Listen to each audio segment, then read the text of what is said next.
My name is Mark Dill, and welcome to the ProQuest ETD Administrator user group.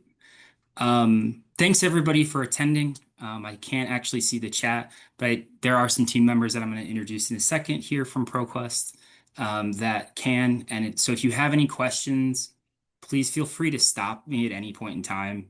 Raise your hand, come off mute. Whether it's about a feature or something that's up and coming, we do want your feedback, so please feel free to interrupt at any point. With that being said, as I mentioned, I'm Mark Dill. I'm the product manager for Dissertations at ProQuest, specifically for ETD Administrator and Dissertation Dashboard.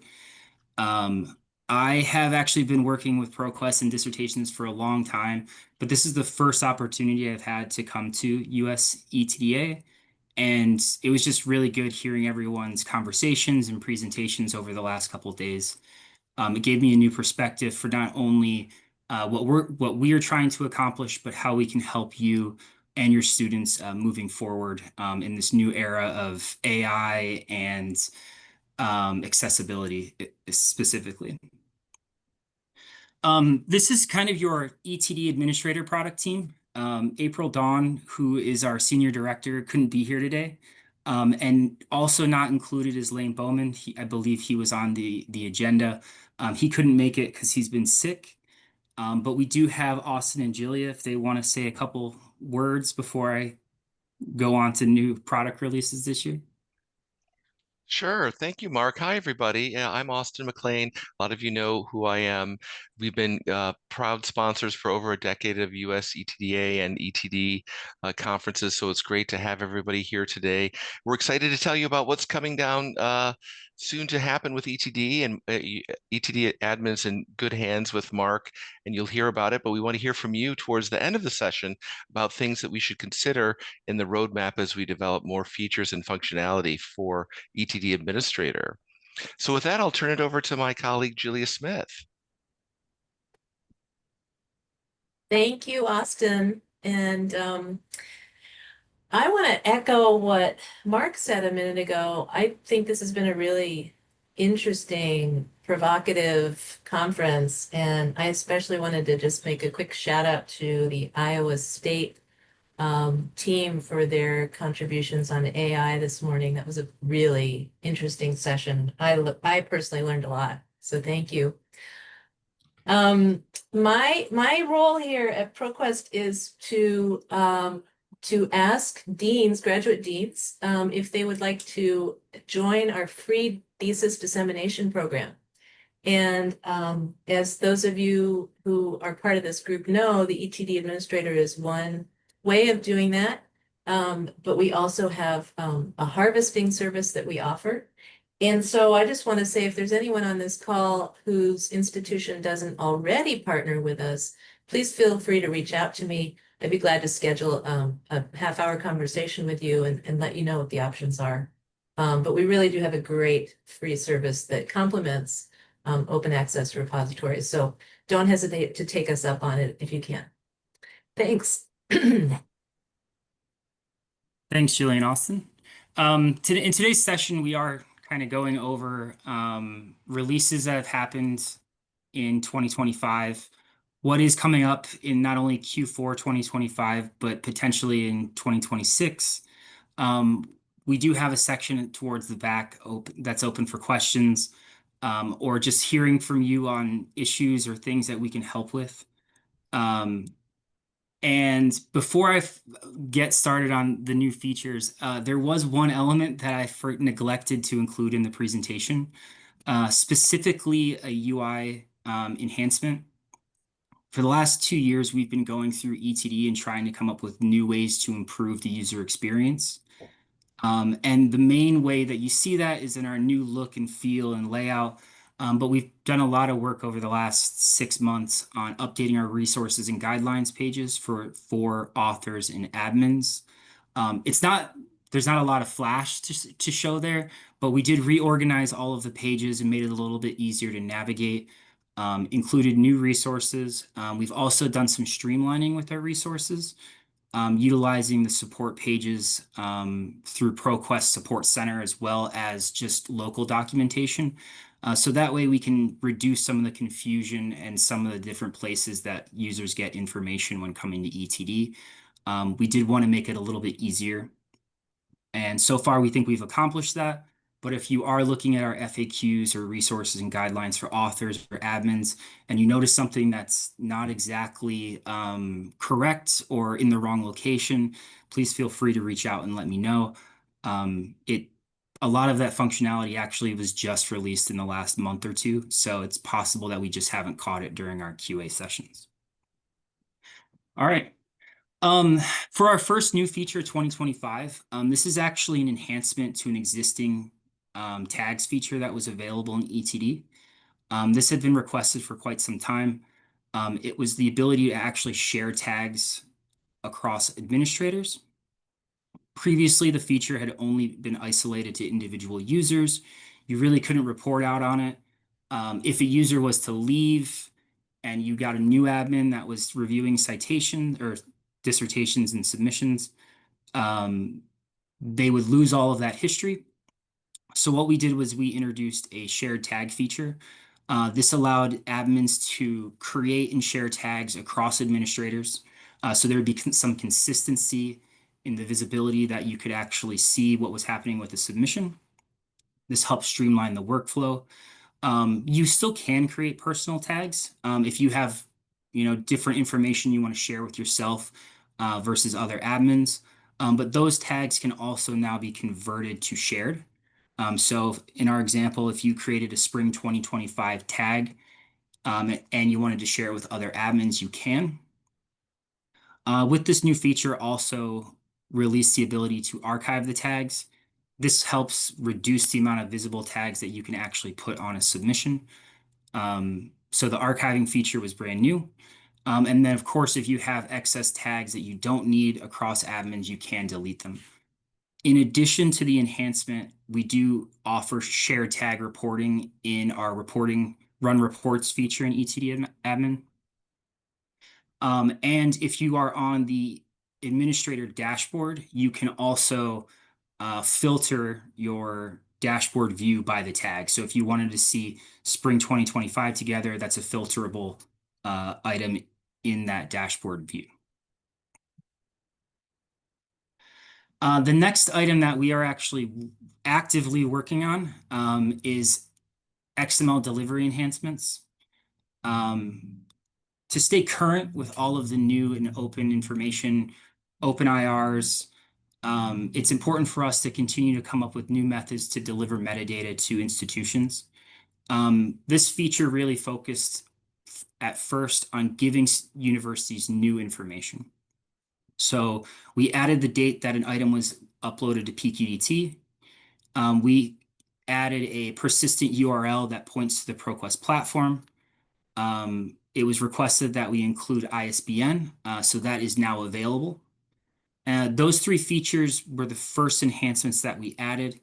If this is something that you're interested in, our development team can actually provide it to you at the moment, but they are a little bit dependent on elements that we're releasing later this year, specifically the end of September, hopefully in the next week or two, and into Q4.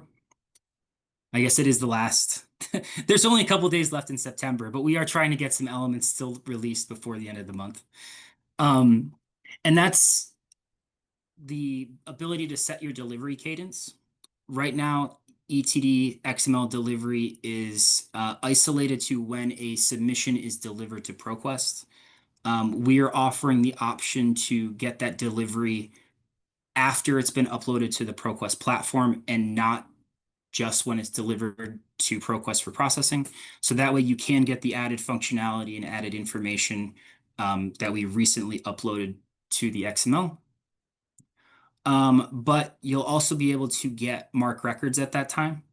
So right now, if a university wants MARC records for an ETD submission, you have the XML that we first deliver, and then a secondary feed that's provided by our content operations team monthly or quarterly is then delivered to the institution.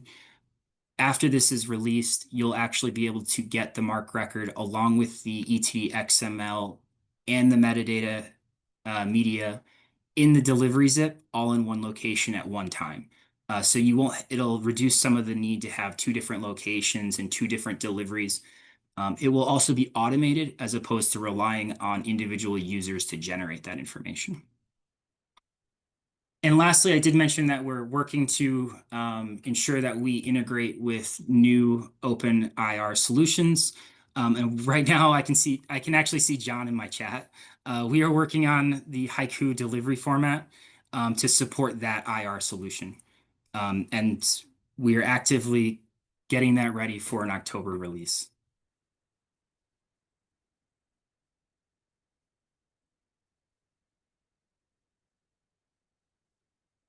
In addition to all of the XML enhancements, the next major feature that specifically authors will notice is a self-service portal. This is going to be an iterative process. We will have multiple releases, so this is really version 1, and it's focused on authors being able to update personal information that had been previously static in ETD. So the first iteration we're starting with is the ability for authors to update their contact email. We offer the ability to capture university email address as well as personal email address in ETD today to ensure that authors can continuously receive communications, whether it's on the submission process, if it's on royalties after a year or two once they've published. But today, the authors do not have the ability to actually update that contact address. And this is definitely a blind spot and a bad customer experience for those authors. They have to work with either our royalties team or our customer support team. And if they've used their university email address, it creates problems if they lose access to it. So the first iteration of this author self-service portal will allow them to update that information. In addition, we are offering them the ability to update their shipping address. ProQuest offers services like copyright registration and print copies, which ship to a physical address. And right now, authors do not have the ability to update that without working through our customer support team. So the self-service portal will allow them to change their address. They aren't going to incur any new fees either. I just want to point that out. We are just going to allow them to change the address to the location that they desire to ship to. We understand that submissions, can occur at the end of semesters, December, May, August. But the actual physical copies, especially the copyright registration, may not ship to that author for 3 months, 6 months, depending on when ProQuest receives it and when the registration or the book's been manufactured. So we're just going to allow them to change their shipping address within the same country. In addition, we're going to allow some modifications that authors frequently ask for, but they're unable to do in ETD today. That is modifying the publication type. Today, if they select traditional publishing and they wanted open access, they either have to create a new submission or wait until the submission is delivered. That means that not only does the author lose visibility to what's happening with their submission, but university administrators can lose visibility of what's happening with that submission. By allowing them to change it directly in the app, we're able to capture their publishing model and then provide it to you in either a report or in the XML when it's delivered to you. And lastly, they will be able to update orders. If they didn't order copyright when they first submit, but they wanted to, we're going to allow them to add that to their order. If they didn't order print copies or would like to add to their order, we're going to allow that as well. Both of those are going to be future iterations after the initial release, but we still plan on hoping for that to be released in Q4 of 2025.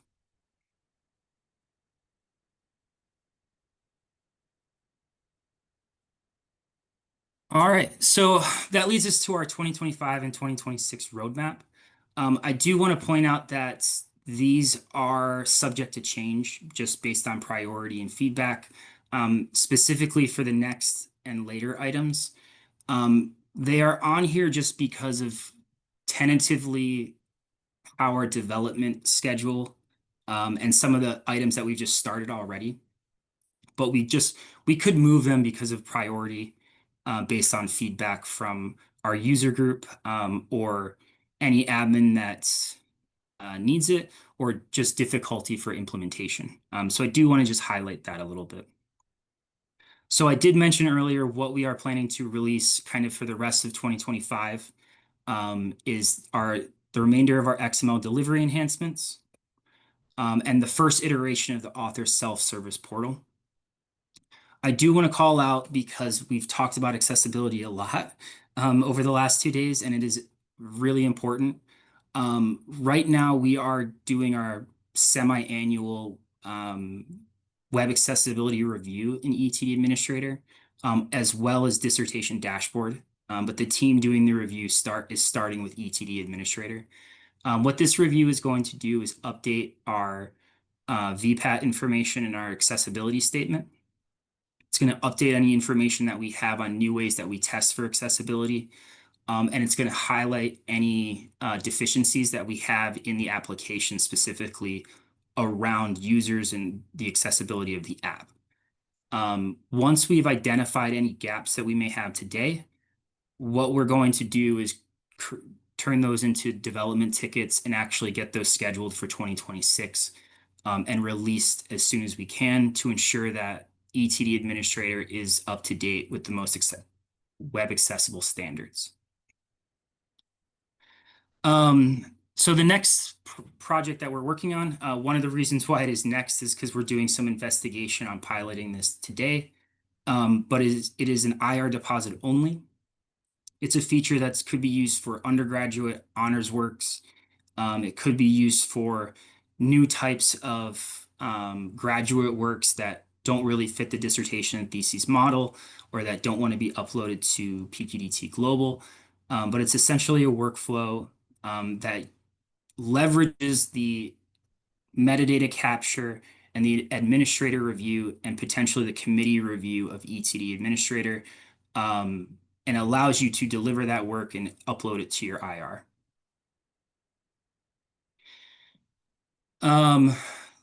After that, we are looking this is in discovery as we speak, but we're looking for a new method to manage embargoes.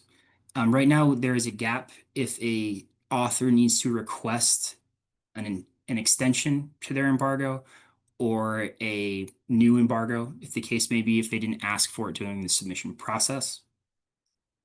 And so we're looking at ways to leverage the author self-service, so that way we could capture that information and not only deliver it to ProQuest, so that way PQDT is up to date, but potentially inform the graduate school and the IR that the extension request was placed. This is going to be a flexible model.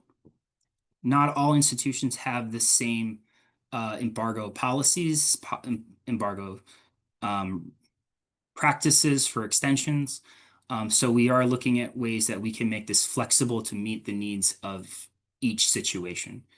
So if universities just approve all embargo requests that come in, potentially there wouldn't be an administrator approval process. It would just inform the correct parties that the embargo was requested and update PQDT. If you have very specific requirements on how an extension is placed, or how long an extension can be made for, we would like to be able to capture that. And if, for instance, you just would like this feature turned off, we would be able to accommodate that as well, and students would just request embargo extensions with ProQuest as they do today. So we are looking at ways to make this flexible. Right now, I would anticipate this releasing later of 2026, potentially Q3 or Q4, more likely. Lastly is an accessibility review tool. As many have mentioned over the course of the last 2 days, accessible PDFs are a high priority item, but they're also extremely complicated. Not only are they difficult to update and manipulate if you don't have the right software. So if you're using LaTeX, making that an accessible PDF can be difficult. If you are a student and maybe aren't as proficient as creating a accessible file out of Word, because it does happen even with new technology. It can be difficult for an administrator to review the document and make sure it meets the university standards.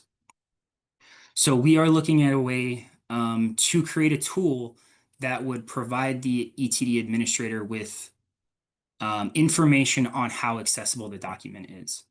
This early discovery, this is probably going to be a iterative development process where we provide basic functionality first and then we expand upon that. So it could be as simple as informing the admin that the document is accessible or is not accessible. Then potentially releasing a report that provides information on, it's not in the correct read order, headers are not properly tagged, it's missing alt text, etc. So this way, administrators have some information on the documents that are being uploaded to ETD. And then in the future, because there's always the possibility to expand on that, potentially leveraging AI or other technologies to actually give the author some information in real time. But that is probably more of a long-term outlook than an immediate 2025, 2026 functionality. And for that, we would actually work with our user group admins to get feedback on the best way to incorporate a tool like that. That is currently what we are planning for ETD, what is in the works, what we've already released. At this time, I would like to just open it up for conversation. We would like to hear kind of what your biggest challenges are, issues that you may face being related to ETDs themselves. I know that we've talked about preservation in an earlier session. So that came up with preserving electronic documents. We've talked about accessibility and discovering the IR, but we just like to take this time to hear from you on what we could do to either meet a challenge that you're facing today, where ETD may not necessarily meet your challenge, and we need to work on it some more. This is time for a kind of an open discussion on that. And since I still have the floor and I don't see any hands up, I also am going to mention this right now. PQDT Global and ProQuest platform, we are working on new enhancements and new features for our users. The main feature that was released in 2025 was Research Assistant. I don't know if anyone on the call has had an opportunity to use it or talk to anyone at the university that's used it. But if you have, we would also love feedback on that directly. Myself and Nicole Caputa, the product manager for PQDT Global. So please feel free to reach out to us if you have any questions about the newest functionality that's being released to ProQuest platform.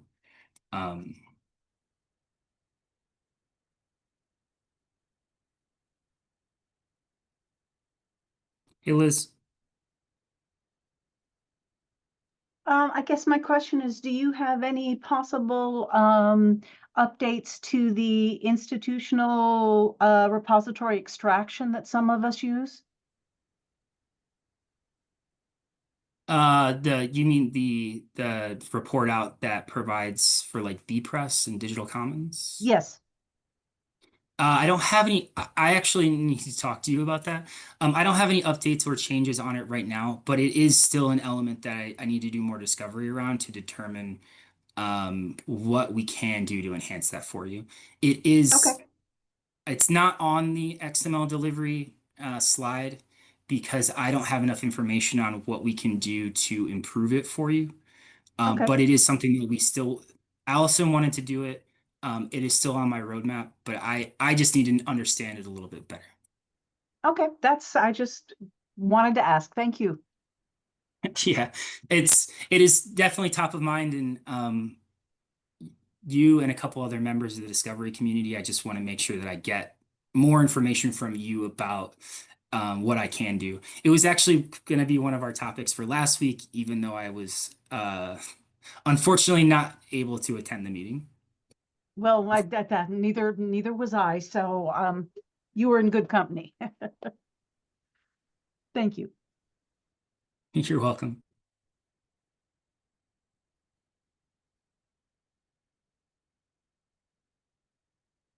Jennifer. Hi, everyone. Thank you so much for this presentation. I am a formatting editor at my university for thesis and dissertation.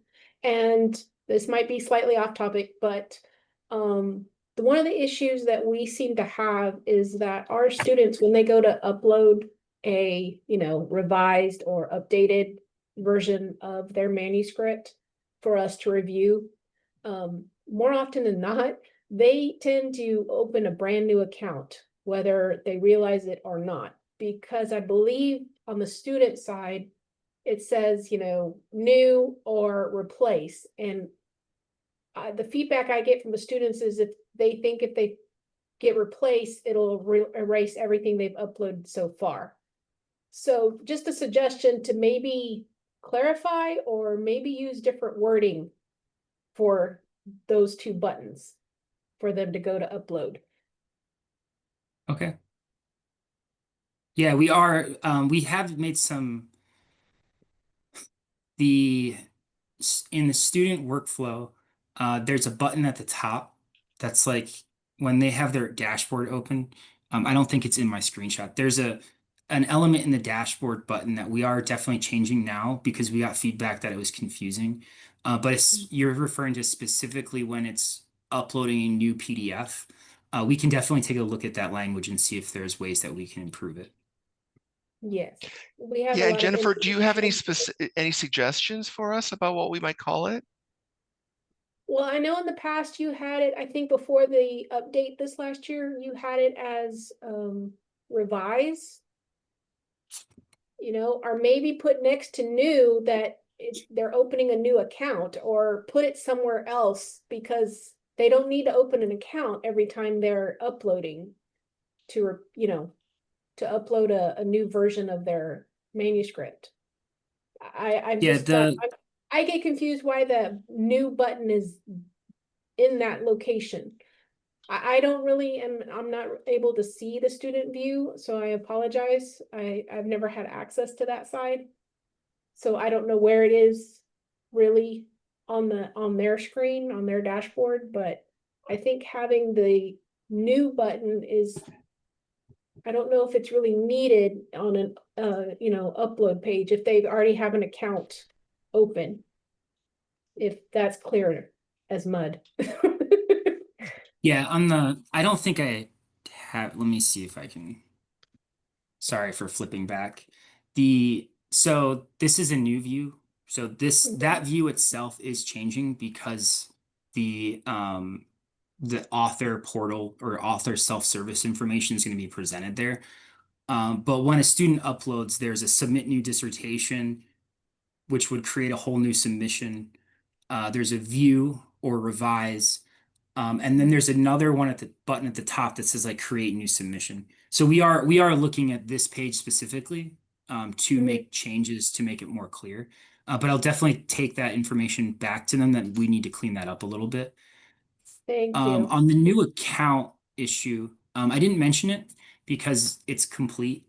We did just update ETD from a COS login to SSO.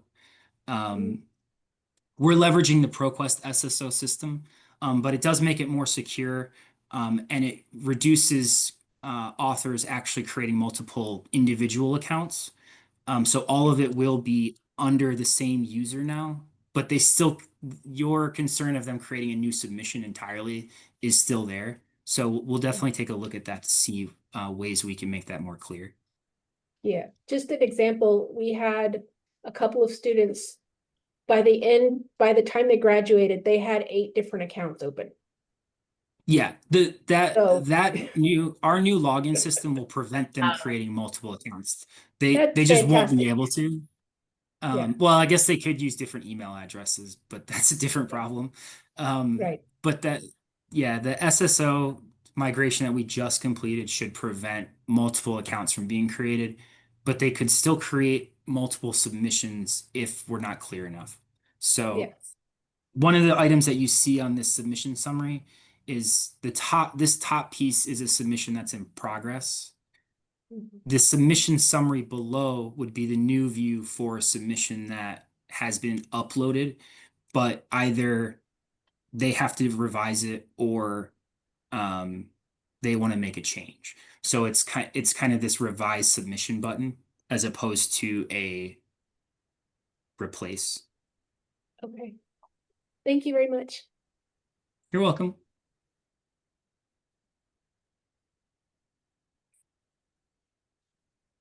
If that is actually that does bring up a good topic. We did just complete the last phase of the uh, SSO migration. For that migration, we utilized a new communication feature that had not been used previously for this type of enhancement. So users should have seen a notification pop up on ETD that the notification was happening and when, as well as receive an email. If you didn't receive an email, it's possible that you are using a Shibboleth login, or it's possible that you weren't informed of the migration. We would like to know that as well. This is a brand new system that I've just been learning this year. ProQuest just kind of introduced it this year as well. So if there are, bugs, we would like to know because we want to alert admins particularly that when new important features are released, and we could utilize this in the future. So if it didn't work or we notified you inadvertently, it would just be good information to have.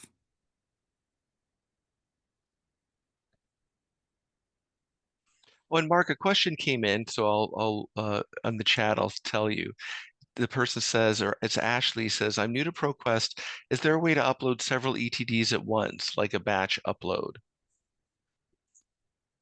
We do not have through ETD, we do not have a batch upload process today.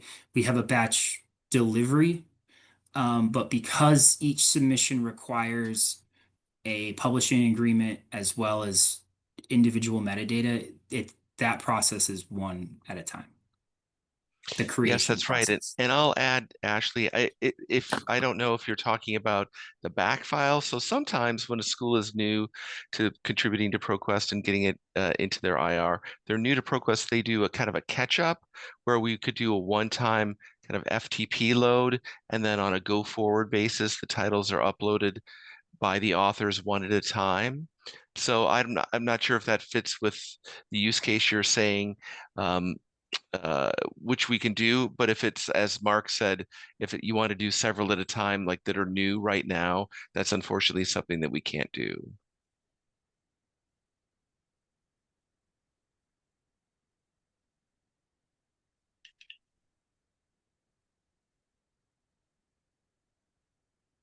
So John is saying, Mark, would that be a possible future enhancement that uses the SORD 2 protocol for other IRs?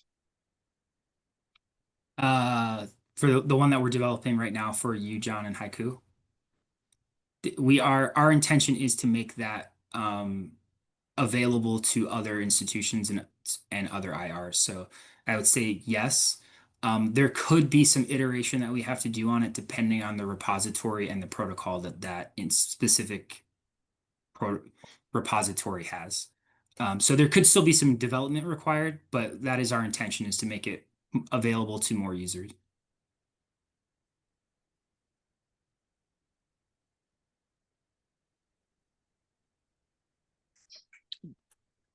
Great. John gave a thumbs up. I don't see any other questions coming through in chat.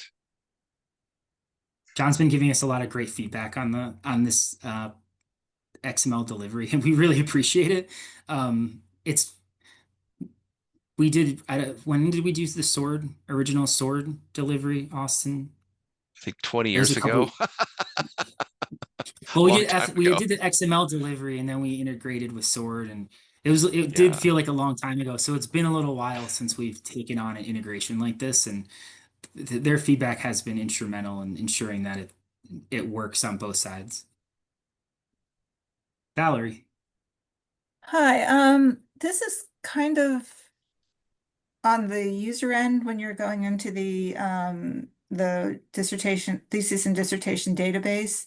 I noticed when you go to when you open the link to go to the document, you always end up with a kind of a blank screen with a little button that says open in the middle to get to the PDF.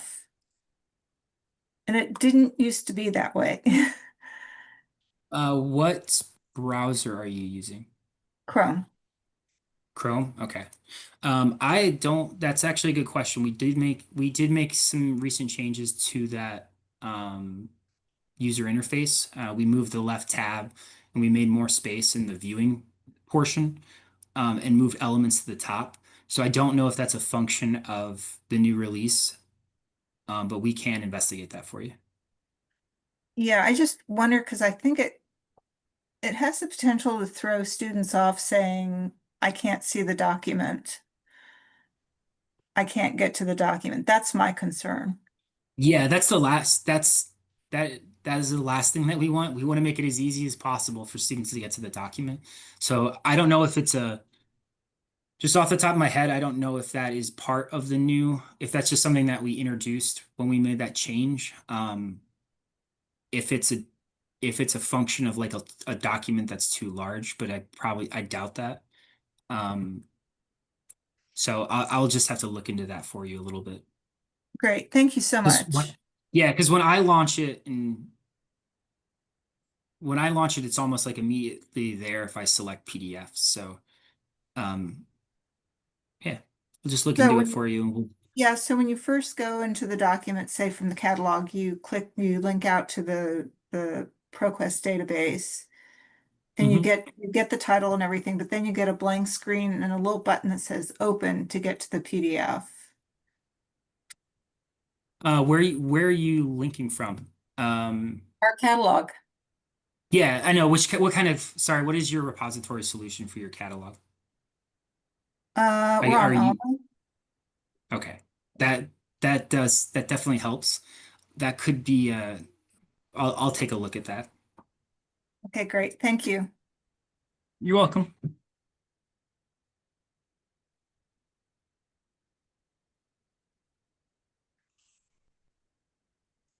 All right, we're welcoming any questions. If you want to turn on your mic or if you want to put something in chat, we'll be happy to try to get to it. We have a few minutes left for the session.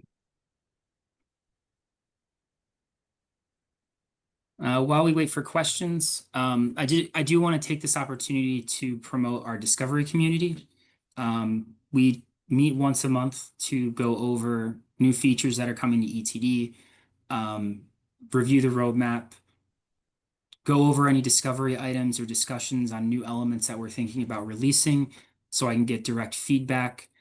If there's any issues that you're having, you have an opportunity to talk to me directly with another group of admins that could potentially help with the solution. So it is a great program. I did also just mention our PQDT global side. Um, if you are interested in giving feedback directly to our team on that as well, please feel free to reach out to me or Austin or Julia, because with a lot of the new features and enhancements, just like Valerie mentioned with that change, we want to make sure that PQDT Global remains the best database to access dissertations and gives you tools and resources that you and your users, students, researchers are able to uncover new information as best as possible. So if you'd like to give us feedback directly on that in a quick 10-minute discussion, we would definitely love to hear it.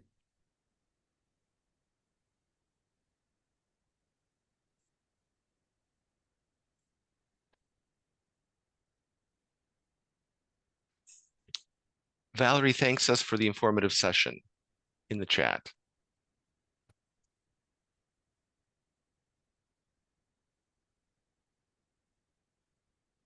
So good. Maybe this is the last call for questions or feedback.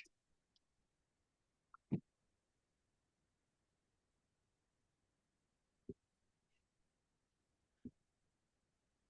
there anything? Nope. All right.